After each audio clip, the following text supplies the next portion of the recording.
ठीक है। अब अगर हम इंग्लिश में लिखते हैं, तो इंग्लिश में हम लोग जैसे लिखते हैं ही राइट्स और आई राइट, ठीक है, दे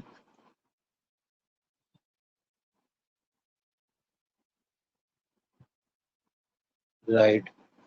तो यहाँ पे हमने एस लगा दिया, यहाँ पे नहीं लगाया, ठीक है। इसी तरीके से आई रन, ही या फिर शी रन्स, तो यहाँ पे भी एस लग गया और यहाँ पे नहीं लगा। तो ये जो वर्ब की एंडिंग्स आ रही हैं, जो चेंजेस हो रहे हैं इंग्लिश लैंग्वेज में, इस चीज को हम बोलते हैं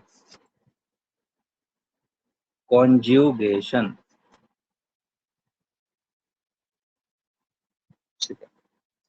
तो हमारे पास क्या है, जैसे रन है, ठीक है, तो रन जो है वो मेन वर्ब है, इसको हम कहते हैं या तो मेन वर्ब या फिर रूट वर्ब, और इसके साथ जो एस लग रहा है ये है इसकी कॉन्जुगेशन।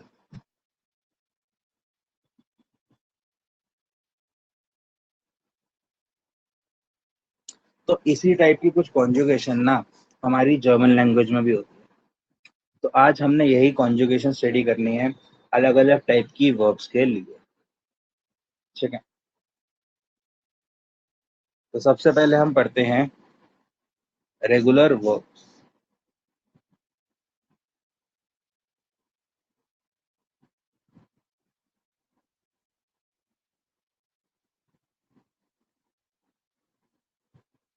आप लोगों को इसमें नोट करने की कोई नीड नहीं है, आप चाहो तो इसकी स्क्रीनशॉट ले सकते हो, बट ये फुली ऑप्शनल है, क्योंकि ये सारा का सारा उस पीडीएफ में लिखा हुआ है अच्छे से एक्सप्लेन करके, आप वो पीडीएफ नोट डाउन कर लीजिएगा बस, ठीक है। तो अब रेगुलर वर्ब्स की हम बात करते हैं, तो इसकी कॉन्जुगेशन कैसे करते हैं, how to conjugate a regular verb. तो हम कोई भी वर्ब ले लेते हैं, जैसे टू कम, ठीक है। टू कम को जर्मन में हम बोलते हैं कॉमन, ठीक है। तो इसका क्या है, इसके लिए एक सिंपल रूल है, एक सेंटेंस है मेरे पास, देखो ये सेंटेंस क्या है, I request you to write it 10 times, ठीक है। अब इसमें हमने क्या किया, यहाँ से हमने ई एस टी ले लिया और ये दोनों टी एन ले लिया, हमारे पास क्या बच गया, E S T T E N T E N, right. अब ये E S T T E N T E N, इसको हमने अप्लाई करना है पीछे 1:2 की रेशो। कैसे, पहले हम इसको 1:2 में डिवाइड कर लेते हैं, ठीक है। 1 अल्फाबेट फिर 2 अल्फाबेट, फिर 1 अल्फाबेट फिर 2 अल्फाबेट, फिर 1 अल्फाबेट फिर 2 अल्फाबेट, पहले हमने इसको ऐसे डिवाइड करा। उसके बाद अब हमने ये देखा कि हमें किस किस के लिए इसको जो है कॉन्जुगेट करना है। तो सबसे पहले इश, ठीक है, इश को हम क्या बोलते हैं, आई। दू, दू को बोलते हैं यू। एर, एज, जी, तो ये क्या है, ही, इट और शी। उसके बाद वियर, वी, ईयर,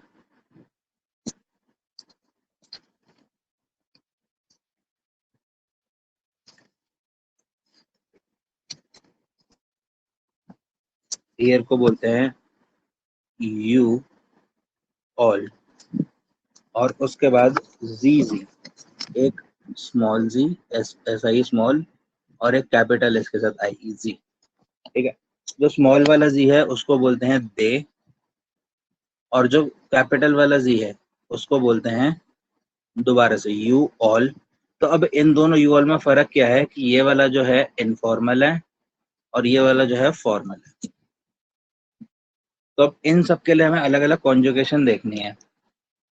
तो हमारे पास सबसे पहला रूल क्या है, हमारे पास वर्ब है कॉमन, तो इसमें से हमने ई एन रिमूव कर दिया, क्या बचा कॉम, तो के ओ डबल एम, पहले ये सब में लिख लो।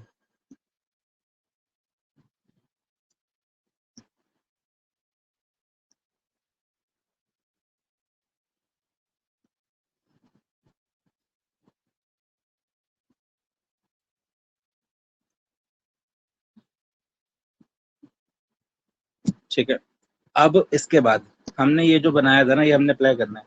सबसे पहले क्या है, हमने 1:2 लिखा है ना, वन अल्फाबेट फिर टू, वन अल्फाबेट फिर टू। तो सबसे पहले हमने वन अल्फाबेट उठाया, वो क्या है ई।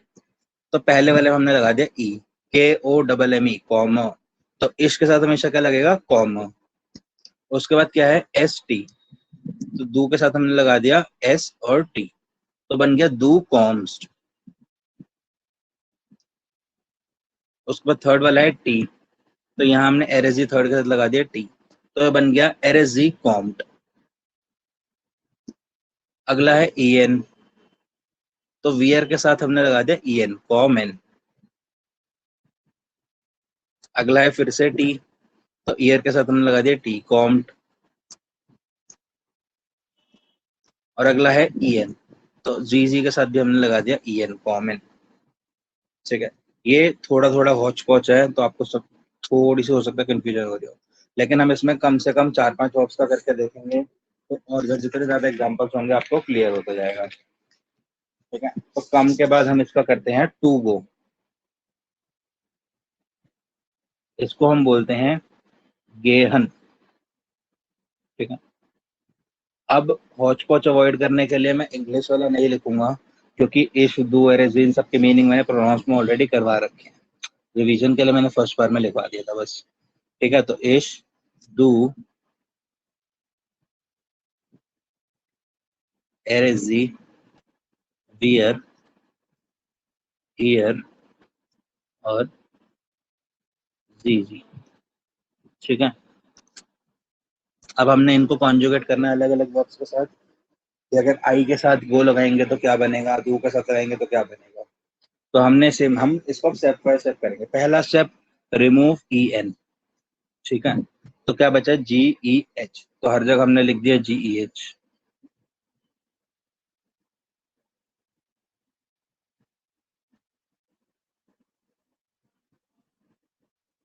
ठीक है, उसके बाद हमारे पास क्या बचा था यहाँ पे, E S T T E N T E N. इसको हमने 1:2 में डिवाइड करा, तो सबसे पहले वाले में हम लगा देंगे यहाँ पे ई, फिर एस टी, फिर टी, फिर ई एन, फिर टी, फिर ई एन। तो क्या बन गया, इश गेह, दू गेस्ट, एरेजी गेट, वियर गेहन, ईयर गेट, जीजी गेहन। राइट, एक और वर्ब ट्राई करते हैं, टू प्ले, स्पीलन, S P I E L E N. तो फिर से इश दू एरेजी वियर ईयर जीजी। ठीक है, तो सबसे पहले हमारा क्या है, रिमूव ई एन, तो हटा दिया, हमारे पास बचा स्पील, S P I E L. तो हमने हर जगह रख दिया S P I E L, S P I E L, S P I E L, S P I E L, S P I E. ठीक है, तो अब again E S T T E N T E N, 1:2 की ratio, तो E S C T E N T E N. ठीक है, ई S T T E N T E N. तो क्या बन गया, इस स्पीलर du spielst, er sie spielt, wir spielen, ihr spielen, sie spielen, right. अब हम ऐसे ही एक और लेते हैं, ठीक है, रेगुलर वाली में इसको हम कहते हैं टू लिव, इसको बोलते हैं wohnen। हमने फिर से सारे प्रोनाउंस लिखे, इस du er sie wir ihr sie। ठीक। तो हम सबसे पहले शब्द en रिमूव करा, बाकी सब एज इट इज लिख दिया।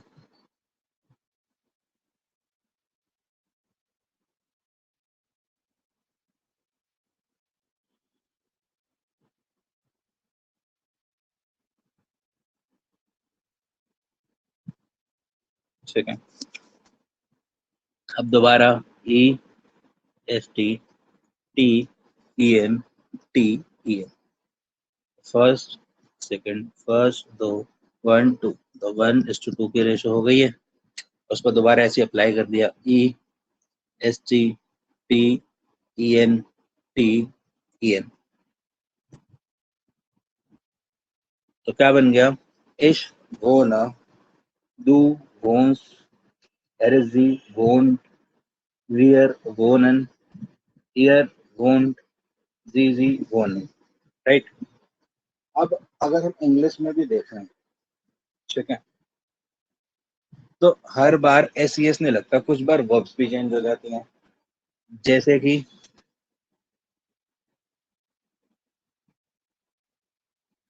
रन, रैन,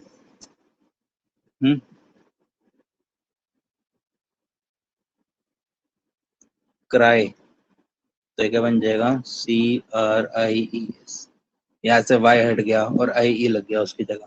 तो ये क्या होते हैं, ये कुछ स्पेशल केसेस होते हैं, तो स्पेशल केसेस सिर्फ और सिर्फ इंग्लिश में तो होंगे नहीं, जर्मन में भी होंगे। तो अब हमने वर्ब के स्पेशल केसेस पढ़ने हैं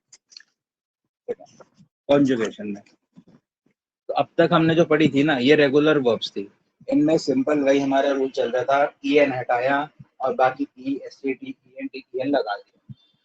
लेकिन अब जो हमारे पास वर्ब्स आ रही हैं, उनके अंदर थोड़े से चेंजेस होंगे। तो अब हमारे पास दूसरी कैटेगरी क्या है इसकी, दूसरी कैटेगरी है कि ई चेंजेस इनटू आई और आई, और ये कब होती है, सिर्फ एक पर्टिकुलर चीज में, ओनली विद डू एंड एर एज जी। ठीक है, तो हमारे पास 6 केसेस थे, इफ, डू, एर एज जी, हियर, ईयर और जी। तो इन 6 में से इन 2 केसेस में ये चेंजेस आते हैं। कैसे, वो मैं बताता हूँ अभी। तो जैसे अब हमने एक वर्ब ले लिया, टू हेल्प,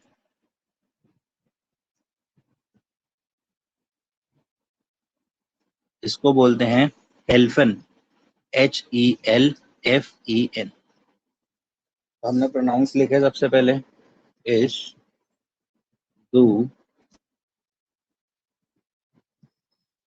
एरेजी, वियर, ईयर और जी।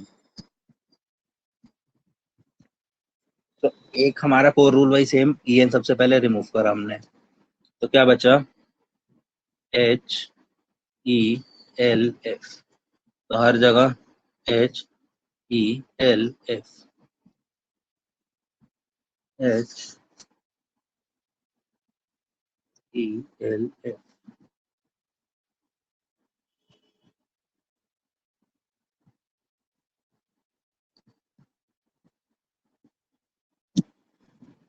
ठीक है, तो हमारे पास वही है हमारा रूल अभी भी, E S T T E N T E N, right, 1:2 में।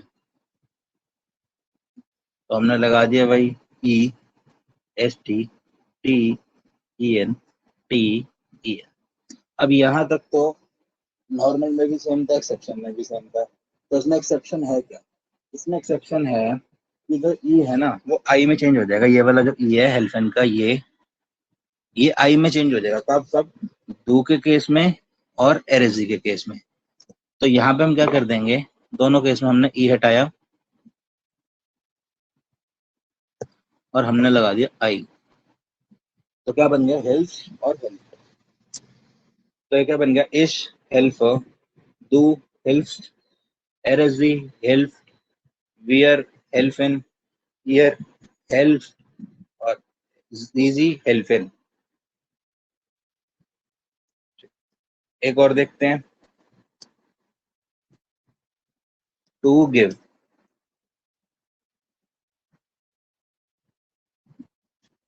इसको बोलते हैं गेबन। फिर से इश, डू, एर इज।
हम लोग फिर एक और देखते हैं, इसको हम बोलेंगे टू गिव। जर्मन में कहते हैं इसे गेबन। हमने अपने प्रोनाउंस लिखे, इश, डू, एरजी, वियर, ईयर और जीजी। ठीक है, अपना कोर रूल हमने ई एन हटा दिया, क्या बचा? गेम, जी ई बी।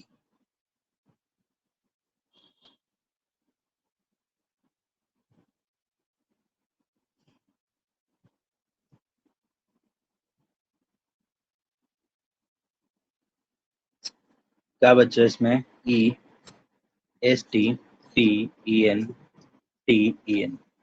दोबारा 1:2 अप्लाई करा, E S T T E N T E N, right. तो हमने इसको ऐसे लगा दिया, E S T T E N T E N. तो अब एक्सेप्शन कहाँ का आ रहा है? सिर्फ दो में और एरएसजी में। तो हमने क्या करा, इसका ई हटाया और यहाँ पे हमने आई लगा दिया। तो क्या बन गया? इश गेब, डू गिफ्ट्स, एरएसजी गिफ्ट, वियर गेबन, ईयर गिफ्ट, जीजी गेबन। ठीक, अब आई ई वाला देखते हैं। तो टू सी, इसको हम बोलते हैं सेहन। तो अपने प्रोनाउंस लिखे, सबसे पहले हमने इश, डू, एरएसजी, वियर, ईयर और जीजी। हमारा कोर रूल सबसे पहला ई एन हटाना है, क्या बचा? हर जगह से एस ई एच।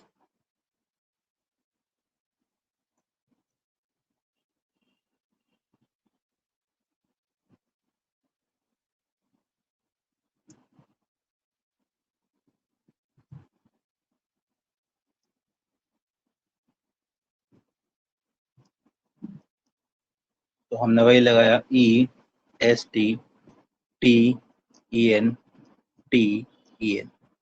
अब इसमें भी डू और एरजी में वो है, तो हमने क्या करा, ई हटाया और इसकी जगह पे हमने क्या लगा दिया, आई ई। तो क्या बन गया, इश सेह, डू सेस्ट, एरजी सेट, वियर सेहन, ईयर सेट, जी सेहन। तो अब इस चीज से बड़े कॉमन से क्वेश्चन ये पैदा होते हैं कि हमें कैसे पता चलेगा कि कौन सा वाला जो है उसमें ई लगाना है और कौन से वाले में आई ई लगाना है। ठीक है, जो हमने पहले वर्क करी थी बिना एक्सेप्शन वाली, उनमें भी ई आ रहा था, तो उनको क्यों नहीं चेंज करा। तो इन सारे क्वेश्चंस का एक ही कॉमन आंसर है, जब हम इंग्लिश में वर्क करते हैं तो क्या इंग्लिश में हमें पता होता है कि रन का रन ही क्यों होगा, क्राई का क्राइज ही क्यों होगा, और राइट का राइट ही क्यों रह जाएगा, चेंज क्यों नहीं होगा। हमें इसके पीछे कोई लॉजिक नहीं पता होता, बचपन से नहीं पढ़ाया गया इंग्लिश में। ठीक है, हमें बस ये बताया गया कि हाँ ये वर्ड इसमें चेंज होता है और हम उस चीज को याद कर लेते हैं। तो सेम ही चीज जो है हमारी जर्मन के साथ भी होगी। हमें बस बताया गया है कि हाँ ये चेंजेस ऐसे होते हैं, ये एक्सेप्शंस हैं, तो ये एक्सेप्शंस हमें याद करनी पड़ेंगी। तो जो मैंने आपको पीडीएफ भेजी थी उसमें सारे एक्सेप्शंस गिवन हैं आपके A1 लेवल तक के लिए कि कौन कौन से में चेंज होगा। तो वो वर्ब्स आपको धीरे धीरे करके सारी याद करनी है कि किस में ई आई में चेंज होगा और किस में आई आई ई में चेंज होगा और किस में जो है बिल्कुल सेम रहेगा। ठीक है, तो अब तक हमने दो केस पढ़ लिए वर्ब के, पहला रेगुलर वर्ब का और दूसरा जिसमें ई जो है आई ई में चेंज हो जाता है। अब हम तीसरा केस पढ़ते हैं। इस तीसरे केस में जो हमारा ए है वो ए उमलाउट में चेंज हो जाता है। ये सेम हमारा ई वाले केस की तरह रहेगा, जैसे हमने वर्ब करा टू ट्रैवल, इसको बोलते हैं फारन, FAHREN। प्रोनाउंस लिखे हमने इश, डू, एरेजी,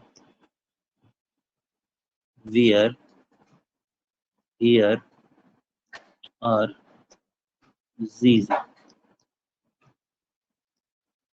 वो रूल हमने EN हटाया, क्या बचा फार, FAHR।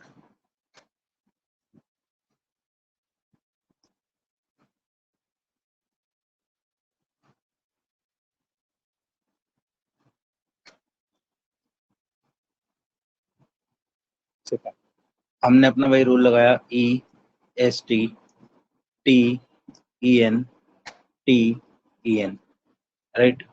अब हमारे पास चेंजेस क्या किस में आ रहे हैं, डू में और एरेजी में। तो हमने क्या करा, ए को हमने ए उमलाउट बना दिया बस। तो अब क्या बन गया, इश, फार, डू, फेस, एरेजी, फेट, वियर, फारन, ईयर, फाट, जी फार। एक और ऐसी ट्राई करते हैं, टू रन, रन को बोलते हैं लाउफन, LAUFEN। तो हमने अपने प्रोनाउंस लिखे इश, डू, एरेजी, वियर, ईयर और जी। ठीक है, हमारा कोर रूल कि हमने EN हटाया, क्या बचा, लाउफ, LAUF। तो हमने चारों तरफ LAUF लगा दिया।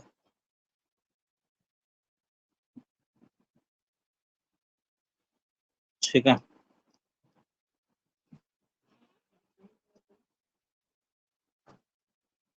हमने दोबारा उसको वैसे सेट करा, ESTTEN।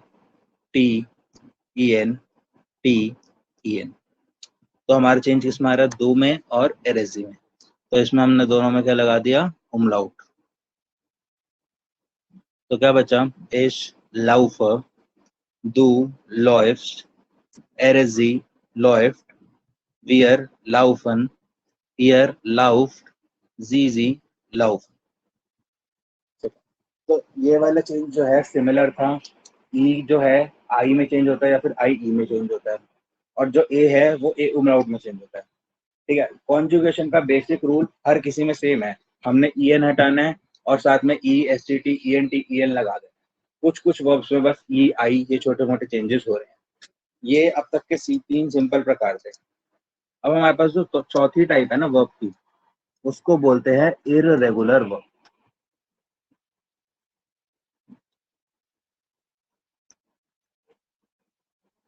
इररेगुलर वर्ब क्या होती है? इररेगुलर का कोई रूल नहीं है, उसमें कहीं से भी कोई भी चेंज आ जाता है। फॉर एग्जाम्पल हमारे पास एक वर्ब होती है टू बी, इसको बोलते हैं जाइन, एस ई आई एन। इसकी अगर हम कॉन्जुगेशन देखेंगे ना, क्या है? इश, डू, एरजी, वियर, हियर और जी। ठीक है, इसकी कॉन्जुगेशन क्या होती है? बिन, दिस, इज, जिंड, जाइड और जिन। ये कहीं से भी इससे मैच कर रही है? नहीं कर रही। ठीक है, तो ये इस टाइप की जो कॉन्जुगेशन होती हैं ये होते हैं इरेगुलर। ये जो है गिनी चुनी होती हैं, मुश्किल से 10-12 होंगी, ये सारी आपको याद करनी पड़ेंगी, उसी पीडीएफ में गिवन है। क्लियर? तो अब हमने 4 टाइप्स की वर्ब्स पढ़ ली। रेगुलर, नॉर्मल कॉन्जुगेशन करो कोई चेंज नहीं आ रहा। दूसरा, ए वाली जो है वो ए उमलाउट में चेंज हो जाती है। तीसरा, ई वाली जो है या तो आई में चेंज होगी या फिर आई ई में चेंज होगी। और चौथी, इरेगुलर वर्ब्स जिनमें कोई भी चेंज नहीं आ रहा। ठीक है, अब कुछ छोटे छोटे पॉइंट्स हैं, स्पेशल केसेस हैं जो हमारे लॉजिक की वजह से चेंज होते हैं। अब तक जो चेंजेस आ रहे थे ना, इनके पीछे कोई लॉजिक नहीं था, वो सब हमें रटना था बस। अब वाले जो चेंजेस है ना, उनमें थोड़ा सा लॉजिक है। फॉर एग्जाम्पल, अगर कोई ऐसी वर्ब है जो ई एन हटाने के बाद, हम सबसे पहले क्या करते हैं? ई एन हटाते हैं ना, ई एन हटाने के बाद डी या फिर टी पे एंड कर रही है। फॉर एग्जाम्पल, टू फाइंड, इसको बोलते हैं फिंडेन। तो ई एन हटा दिया, लास्ट में क्या बचा? टी। ठीक है, अगर हम इसको नॉर्मल कॉन्जुगेट करते हैं, नॉर्मल कॉन्जुगेशन के लिए हमने क्या लगाया? इश, डू, एरजी, वियर, हियर और जी। तो हमने हर जगह क्या लगा दिया? फिंड।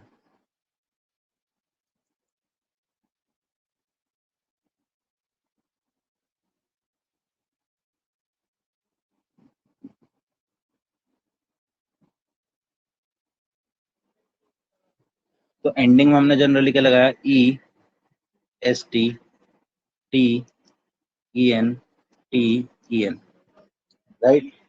तो अगर हम देखें, इश फिंड, डू फिंड, ठीक है, एरजी फिंड, वियर फिंडन, ईयर फिंडट, जी फिंडन।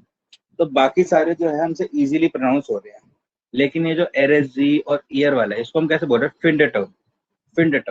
ये जो है प्रोनाउंस करने में बहुत ज्यादा मतलब मुश्किल है, उसको प्रेशर लगता है प्रोनाउंस करने में। इसलिए प्रोनाउंसिएशन को इजी करने के लिए हम लोग इन दोनों में एक एक्स्ट्रा टी ऐड कर देते हैं, तो ये हो जाता है फिंडेट। प्रोनाउंस करने में सिंपल। तो इश फिंडे, डू फिंड्स, एरजी फिंडेट, वियर फिंडन, ईयर फिंडेट, जी फिंडन। ठीक है, तो या तो एंड में डी आना चाहिए एन रिमूव करने के बाद, या फिर एंड में टी आना चाहिए। For example, to work, work को हम बोलते हैं आरबाइटन, ARBEITEN। तो भाई हमने एन रिमूव करा, तो लास्ट में क्या आ रहा है? टी। तो इसकी भी हम नॉर्मल करके देखते हैं। इश, डू, एरजी, वियर, ईयर और जी। तो नॉर्मल हमने वही रखा, Arbeit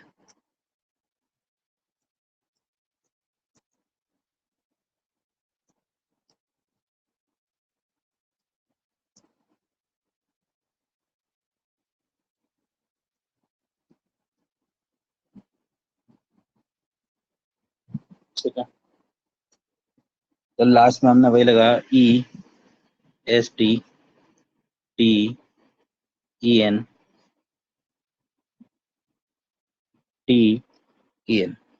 तो क्या बन गया, यहाँ पे भी दू और ईयर वाले केस में अगर हम प्रोनाउंस कर दे, तो सॉरी दू में नहीं, RSG और ईयर वाली में,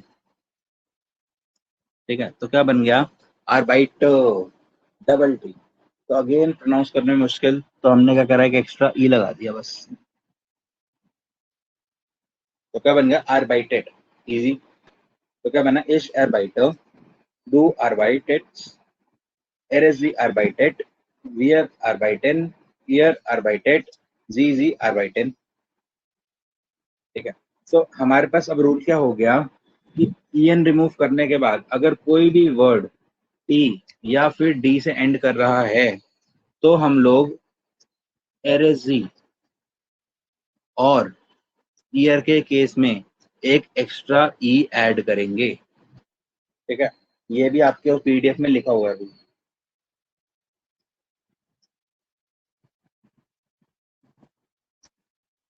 अगला, जैसे अभी हमने डी और टी वाला देखा, इसी तरीके से कुछ वर्ब्स होते हैं जो ईएन रिमूव करने के बाद इन से एंड करते हैं, S, double S, S set और जेड, ठीक है। इस केस में हम लोग क्या करते हैं, जैसे एग्जांपल लेके देखते हैं, लेजन, टू रीड, ठीक है। ईएन हटाया, क्या बचा, लेस। तो किससे एंड हो रहा है, एस से। तो हमने क्या करा, एश, दू, एरजी, वियर, ईयर और जीजी। तो लेस,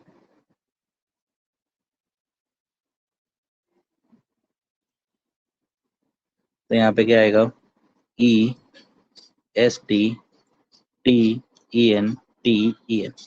इसमें सिर्फ दो वाले केस में अगर हम देखें तो लेस्ट, ये जो है डबल एस की साउंड आ रही है, तो इसमें हम प्रोनाउंसिएशन इजी करने के लिए एक एस रिमूव कर देते हैं। इसी तरह अगर डबल एस आएगा तो भी दो वाले में तब तीन एस हो जाएंगे, बीटा आएगा तो इसकी भी साउंड स होती है, तब भी डबल एस हो जाएगा, और जेड की भी साउंड जो है स होती है, आधा त और स। तो हर एक केस में स की साउंड जो है ज्यादा आएगी, तो दो में इस केस में हम लोग जो है एस हटा देंगे, ये हम सिर्फ और सिर्फ टी रखेंगे।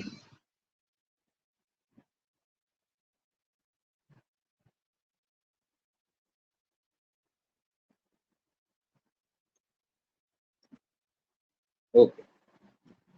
अब एक स्पेशल टाइप की वर्ब होती है जिसको हम कहते हैं ट्रेन बार वर्ब।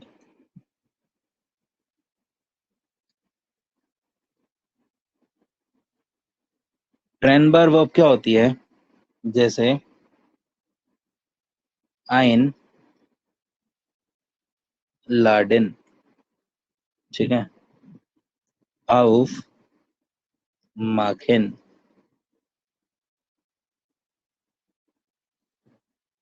इसमें क्या होता है कि हर वर्ड का ना, जैसे आइन लाडेन है तो इसमें लाडेन, और जैसे आउफ माखन है इसमें माखन, इन दोनों के अपने अपने मीनिंग दिया है। मतलब आइन लाडेन का मतलब होता है टू इनवाइट, और लाडेन का मतलब होता है टू लीड। आउफ माखन का मतलब होता है टू ओपन, और माखन का मतलब होता है टू डू। तो हर एक का जो है अलग अलग मीनिंग निकल के आ रहा है। इस टाइप की वर्ब्स को जो है हम ट्रेन बार वर्ब कहते हैं,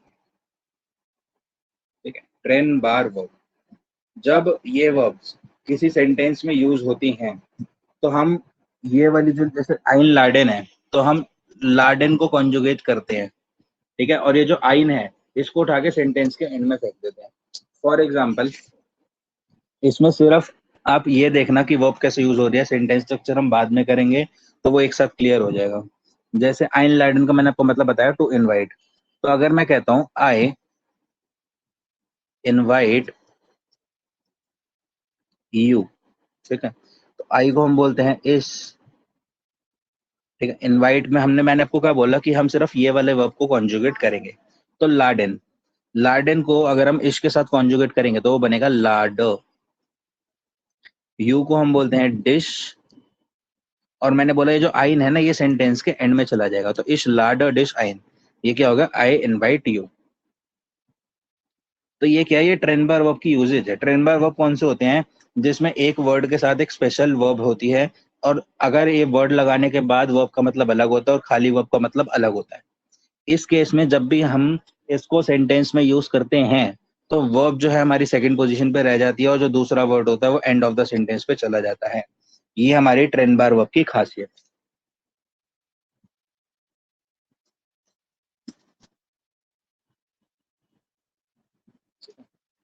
तो हमारे वर्ब वाला पोर्शन तो यहाँ पे खत्म होता है। हमने काफी सारी तरीके की जो है वर्ब्स पढ़ी है।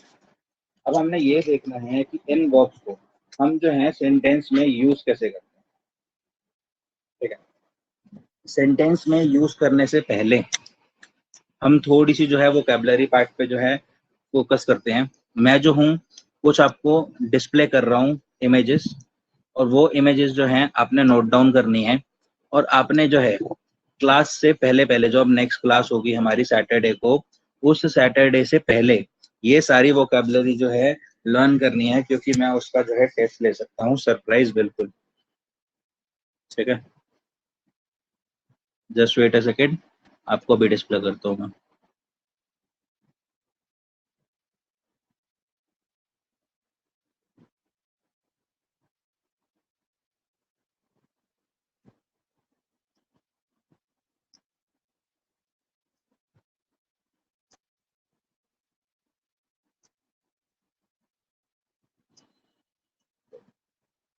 सबसे पहले है दास गेत्रांग, ठीक है। गेत्रांग का मतलब होता है ड्रिंक्स।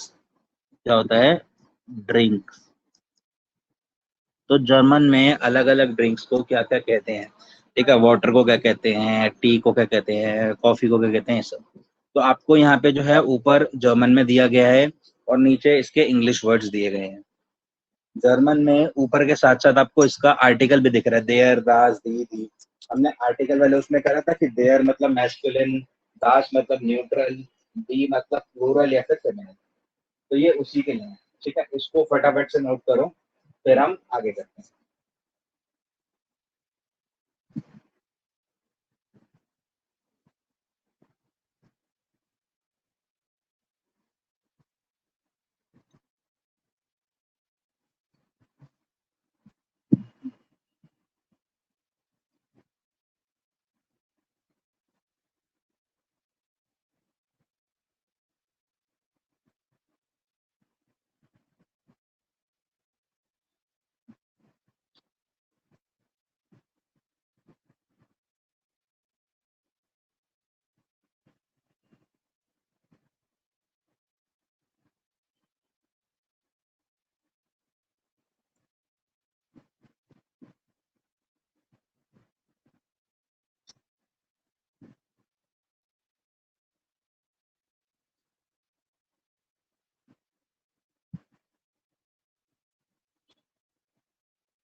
चलिए, होप लिख लिया होगा।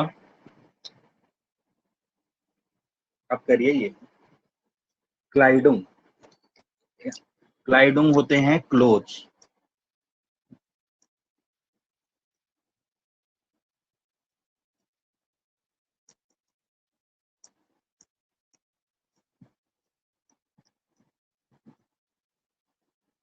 इस वाले में इंग्लिश नहीं लिखी हुई, लेकिन साथ में इमेजेस बनी हुई हैं, तो आप साथ में समझ ही जाओगे, ठीक है। और लेकिन आर्टिकल्स लिखे हैं, आर्टिकल सबके जरूर लिखना, आर्टिकल साथ साथ याद करना वर्ड के मीनिंग के, क्योंकि आर्टिकल्स जो है सबसे इंपॉर्टेंट चीज है जर्मन लैंग्वेज में। ये जो है एक जेंडर सेंसिटिव लैंग्वेज होती है, अगर आप गलत आर्टिकल लिखोगे तो पूरी जर्मन आपकी गलत हो जाएगी।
ठीक है, तो सो गए।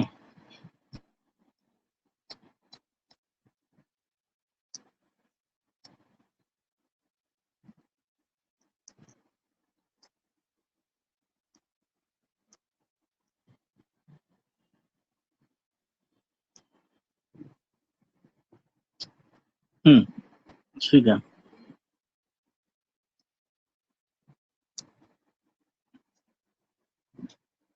तो अब हमने अलग अलग टाइप की, सारी टाइप की वर्ब्स पढ़ ली।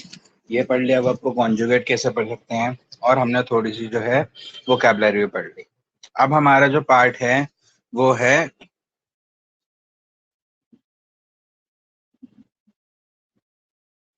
सेंटेंस स्ट्रक्चर, ठीक है। अब हम सेंटेंस स्ट्रक्चर की ओर जाते हैं, हम बढ़ते हैं सेंटेंस स्ट्रक्चर की ओर, ठीक है। तो सेंटेंस स्ट्रक्चर के लिए आपको एक गोल्डन रूल बताता हूँ हमारी जर्मन लैंग्वेज का। जर्मन लैंग्वेज का गोल्डन रूल सेंटेंस बनाने के लिए क्या है कि verb should always be on second position, कि जो हमारी वर्ब है वो हमेशा हमेशा सेकंड पोजीशन पर रहनी चाहिए।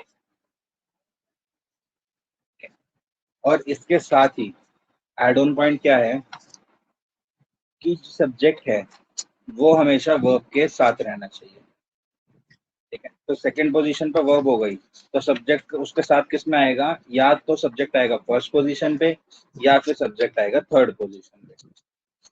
कैसे, ये भी बताते हैं।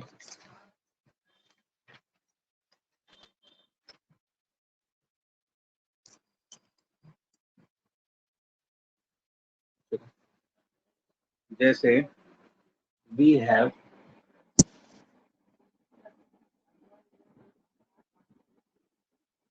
क्लास ऑन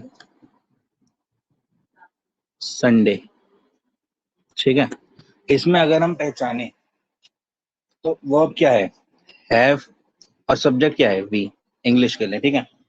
तो जर्मन में हम इसको कैसे लिखेंगे, फर्स्ट वी को हम क्या बोलते हैं, वियर, तो वियर, हैव को बोलते हैं हाबेन, क्लास को बोलते हैं उनटेरिस्ट, UNTERRICHT, उनटेरिस्ट, ऑन संडे को बोलते हैं आम सोनटाग। ठीक है, ये तो हो गया पहला तरीका। और दूसरा तरीका, ठीक है, हम क्या कहते हैं, unterricht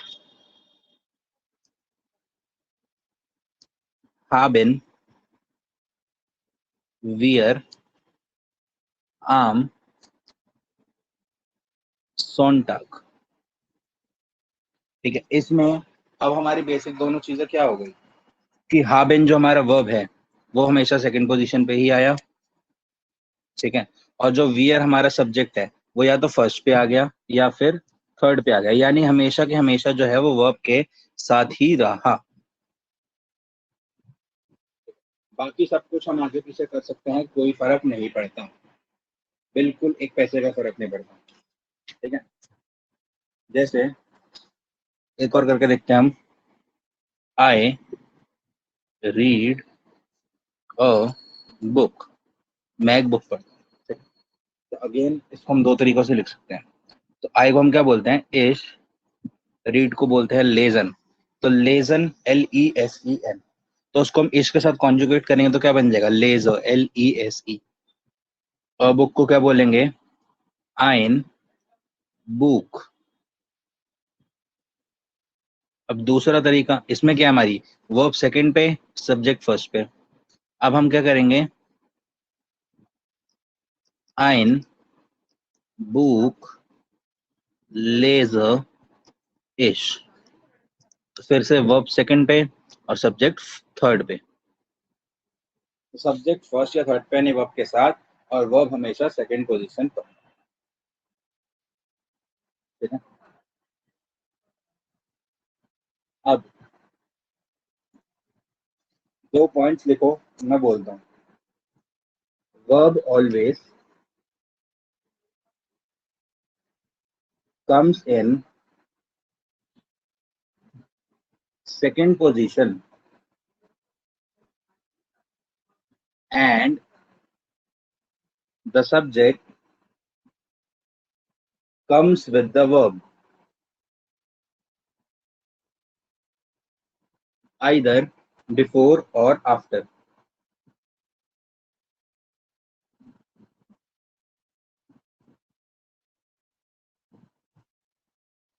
Rest all the words positions can be interchanged. इसका हिंदी में मतलब क्या हुआ कि वर्ब जो है सेकंड पोजीशन पर आएगी और सब्जेक्ट उसके साथ आएगा, या तो उससे पहले या बाद में, और बाकी जितने भी वर्ड्स हैं उनकी पोजीशन इंटरचेंज कर सकते हैं, कोई फर्क नहीं पड़ता। सेकंड पॉइंट क्या है, when there is time and place in the same sentence, time is always used before the place। मतलब कि अगर किसी सेंटेंस में टाइम और प्लेस दोनों गिवन है तो टाइम हमेशा प्लेस से पहले गिवन होता है। ठीक है, जैसे ये वाला था कि we have a class on Sunday. तो अगर मैं बोल रहा हूँ कि हमारी संडे को क्लास है, तो संडे एक तरह से टाइम ही हो गया। अब मैं कह देता हूँ इन दिल्ली। ठीक है, तो क्या होगा, यहाँ पे भी हम लास्ट में इन दिल्ली एंड में लगाएंगे, इसकी पोजीशन हम आगे पीछे नहीं कर सकते। ठीक है, क्यों, क्योंकि टाइम जो है हमेशा प्लेस से पहले आता है। तो ये एक स्पेशल केस है।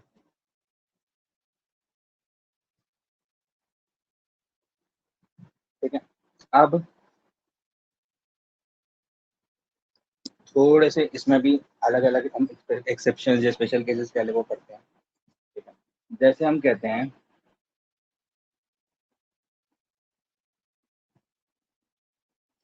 I am reading a book. ठीक है, तो अब देखा जाए तो यहाँ पे दो वर्ब्स हो गए हमारे पास, एक हो गया एम और एक हो गया रीडिंग।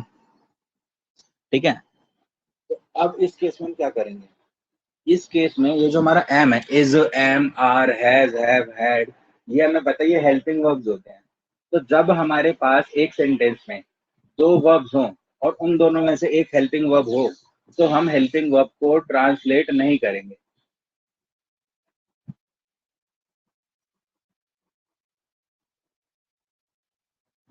एक,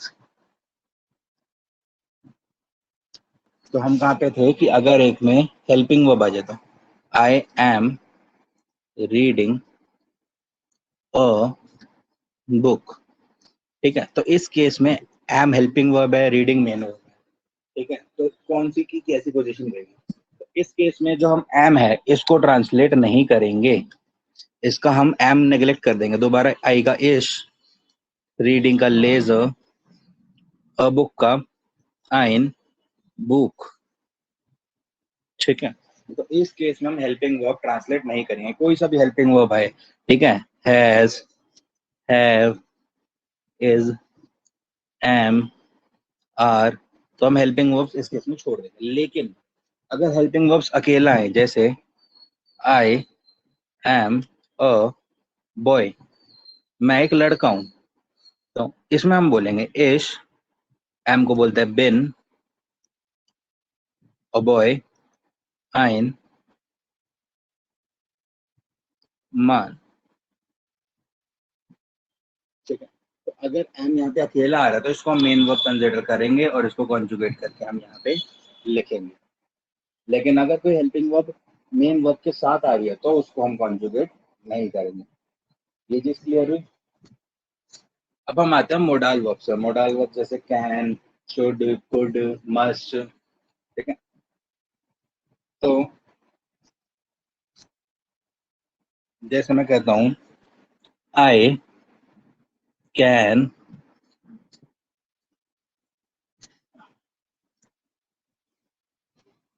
स्टडी, ठीक है, इन नाइट, ठीक है। तो अब हमारे पास फिर से दो वर्ब्स हैं, कैन और स्टडी। अब ये जो कैन, कुड, शुड, मस्ट, ये सब हम बोलते हैं मोडाल वर्ब। तो जब भी मोडाल वर्ब आती है ना, तो हम क्या करते हैं कि ये जो मोडाल वर्ब है इसको हम सेकंड पोजीशन पे ही रखते हैं, और ये जो मेन वर्ब होती है इसको हम एंड पे ले जाते हैं। कैसे? इश, कैन को कॉन्जुगेट हम करते हैं इसके साथ, तो वो बनता है क्यों ना, ठीक है। इन नाइट, तो इन नाक्ट, और स्टडी को बोलते हैं स्टूडियरन। इस केस में जो है हम स्टडी को कॉन्जुगेट नहीं करते, ठीक है। तो जब भी मोडाल वर्ब आती है तो मोडाल वर्ब कॉन्जुगेट होके सेकंड पे आती है, और मेन वर्ब जो है बिना कॉन्जुगेट हुए एंड में चली जाती है। क्लियर? तो मोडाल वर्ब जो है हमारी 7 होती हैं। तो ये जो 7 मोडाल वर्ब्स हैं ये भी आपकी उसी पीडीएफ में गिवन है, ठीक है। कौन कौन सी? वॉलन, टू वॉन्ट, सोलन, शुड, क्योनन, कैन, ब्यूरफन, मे, म्यूसन, मस्ट, म्योगन, टू लाइक, और म्योस्टन, वुड लाइक टू, ठीक है। तो जब भी ये वर्ब्स आएंगी किसी मेन वर्ब के साथ तो ये सारी कॉन्जुगेट होकर सेकंड पोजीशन पर आएंगी, और बाकी जो मेन वर्ब है वो बिना कॉन्जुगेट हुए एंड में जाएगा, ठीक है। सारी मोडाल वर्ब्स जो है हमारी इरेगुलर वर्ब्स में आती है, तो इन सब की कॉन्जुगेशन आपको याद करनी पड़ेगी उसी पीडीएफ के अंदर से। तो इन दोनों के लिए भी 2 पॉइंट्स लिख लो, फर्स्ट हेल्पिंग वर्ब और मोडाल वर्ब वाले के लिए, ठीक है। सबसे पहले हेल्पिंग वर्ब वाले का लिखो, if helping verb comes with any other verb, the helping verb is not translated, and if it comes alone then it is translated to German language। ये पहला पॉइंट। और दूसरा पॉइंट लिखो मोडाल वर्ब्स के लिए, when A modal verb comes with a main verb. The modal verb is conjugated and kept at the second position with the subject, and the main verb is kept at the end of the sentence in its original or infinitive form, that is without conjugation.